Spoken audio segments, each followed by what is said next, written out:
মাত্র 25 জন নবীর কথা কোরআনে আল্লাহ শুনিয়েছেন। কতজন? আল্লাহ বলেন রসুলান قد قصصناهم عليك من قبل ورسلا لم نقصصهم عليك। নবী হে, অনেক রাসূলের কথা আপনাকে শুনিয়েছি, আবার অনেক রাসূলের কথা আমি শোনাইনি। যাদের কথা শোনানোর প্রয়োজন মনে করেছি তাদের কথাই আমি শুনিয়েছি। আর আমরা বুঝলাম কোরআনে বর্ণিত হয়েছে কয়জন নবী রাসূলের নাম? সবাই বলবেন আওয়াজ করে, কয়জন? 25 জন। এবং এই 25 জন নবীর মধ্যে থেকে 6 জনের নামে আল্লাহ 6টা সূরা ডেডিকেট করেছেন কোরআনে। 6টা সূরা উৎসর্গ করেছেন। সূরা ইউনূস, সূরা ইউসুফ, সূরা ইব্রাহিম, সূরা মুহাম্মদ, সূরা নূহ, সূরা হুদ। 6 জন নবী। কয়জন নবী? 6 নবীর নামে আল্লাহ তাআলা 6টা সূরা ডেডিকেট করেছেন। এবং এই যত নবী আল্লাহ তাআলা পাঠিয়েছেন সব নবীর উপর ঈমান আনা আবশ্যক। It's compulsory to believe in every messenger sent by Allah subhanahu wa ta'ala. To validate our faith, আমাদের ঈমানটাকে প্রিজার্ভ করার জন্য সব নবীর উপর আমাদের ঈমান আনতে হবে। সব নবী। আমরা যে ঈমান আনি, ঈমানে মুফাসসাল, যেখানে 7টা বিষয়ের উপর বিস্তারিত ঈমানের যে ঘোষণা আমরা দিই, আমরা তো বলি যে ঈমান একটা মুজমাল আর একটা কি ঈমানে মুফাসসালে 7টা বিষয়ের প্রতি ঈমান আনতে হয়। আমানতু বিল্লাহি ওয়া মালাইকাতিহি ওয়া কুতুবিহি, তারপরে ওয়া রুসুলিহি, পাইছেন? ওয়াল ইয়াউমিল আখির ওয়া বিল কদরি খাইরিহি ওয়া শাররিহি মিনাল্লাহি তাআলা ওয়াল বা'সি বা'দাল মাউত। এই 7টা বিষয়ের উপর বিস্তার ঈমান আমাদের আনতে হয়। এই 7টার মধ্যে রাসূলদের ব্যাপার আছে না নাই? রাসূলদের উপর ঈমান আনতে হবে। যদি না আনি তাহলে আরকানুল ঈমান পূর্ণ হবে না, আমার ঈমান পরিপূর্ণ হবে না। তাহলে রাসূলদের উপর পূর্ণাঙ্গ ঈমান এটা আবশ্যক। এবং এই সকল নবী এবং রাসূলদের একটাই ধর্ম ছিল। ধর্মটার নাম কি? সবাই বলুন, কি না?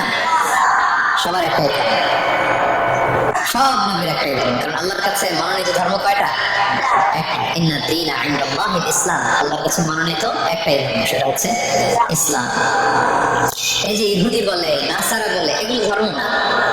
এগুলো বংশ, গোষ্ঠী, জাতির নাম অনুসারে নামকরণ করা হচ্ছে। যেমন নাসারা এসেছে, ঈসা আলাইহিস সালামের মা মারিয়াম ফিলিস্তিনের নাসিরিয়া শহরে জন্মগ্রহণ করেছেন। নাসিরিয়া, ওইখান থেকে আসছেন নাসারা। ইয়াকুব আলাইহিস সালামের 10 ছেলে, এই 10 ছেলের মধ্যে থেকে এক ছেলের নাম হচ্ছে ইয়াহুদা। ইয়াহুদা থেকে এসেছে ইহুদি। কিন্তু সব নবীর ধর্ম একটা। আওয়াজ করে বলুন তো সবাই, সেটা কি? ইসলাম। সবার ধর্ম একটা ছিল ইসলাম। বিষ্ণু ইসলাম বলেন ওয়াল আম্বিয়া ইখওয়াতুন লিআল্লাতিন। সেই বুখারীর বর্ণনা, নবীগণ হচ্ছে একে অন্যের বৈমাত্রেয় ভাইয়ের মতো। বৈমাত্রেয় ভাই মানে মার ভিন্ন কিন্তু বাবা এরকম হয় না? ধরেন আমার বাবা যদি একাধিক বিয়ে করে, তো প্রত্যেক স্ত্রী গর্ভে যদি সন্তান আসে, তো আমরা সবাই তো ভাই, কি বলেন? কিন্তু মা ভিন্ন। মা কি? তবে বাবা এক। নবীদের দৃষ্টান্তটা এরকম, আল আম্বিয়া ইখওয়াতুন লিআল্লাহ। নবীরা হচ্ছেন বৈমাত্রেয় ভাইয়ের মতো, তাদের মা ভিন্ন কিন্তু বাবা এক। বিষ্ণু ইসলাম বলেন উম্মাহাতুহুম শাত্তা ওয়া দীনুহুম ওয়াহিদ। তাদের শরীয়ত, তাদের বিধিবিধান এটা ভিন্ন ভিন্ন, কিন্তু তাদের দিন কি? এক, সেটা হচ্ছে ইসলাম। সকল নবীর ধর্মের নাম হচ্ছে ইসলাম। যেমন ইব্রাহিম আলাইহিস সালামের ব্যাপারে আল্লাহ তাআলা বলেন মা কানা ইব্রাহিমু ইয়াহুদিয়ান ওয়ালা নাসরানিয়ান ওয়ালাকিন কানা হানিফান মুসলিমান ওয়া মা কানা মিনাল মুশরিকিন। নবী ইব্রাহিম আলাইহিস সালাম উনি ইহুদিও ছিলেন না, নাসারাও ছিলেন না, উনি একনিষ্ঠ মুসলিম ছিলেন। কে ছিলেন?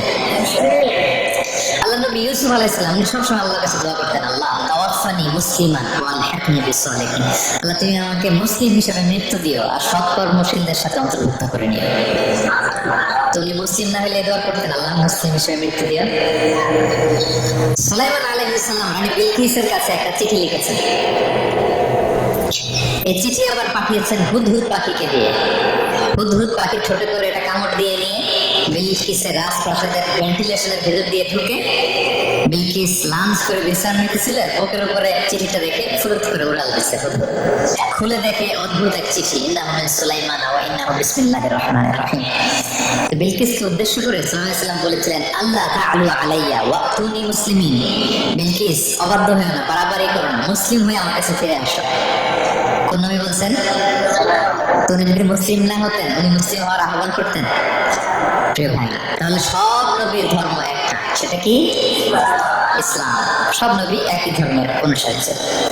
এ পর্যায়ে আমরা কমন প্রফিটিক ফিচার্স, 10টা কমন ফিচার আছে যেটা সব নবীদের ক্ষেত্রে প্রযোজ্য, সব নবীদের ক্ষেত্রে এই ফিচারগুলো পাওয়া যায়। এই 10টা কমন ফিচার নিয়ে আলোচনা করবো ইনশাআল্লাহ। এই 10টা কমন ফিচারের 1 নম্বর হচ্ছে আল ওয়াহি। সকল নবীকে আল্লাহ তাআলা ওহী পাঠিয়েছেন, রেভেলেশন, প্রত্যাদেশ। ওহী মানে সিক্রেট মেসেজ, যেটা নবী শুনে আর আল্লাহ জানে, দুনিয়ার মানুষ এটা শুনে, নবীরা বললে কেবল শুনে। সুবহানাল্লাহ।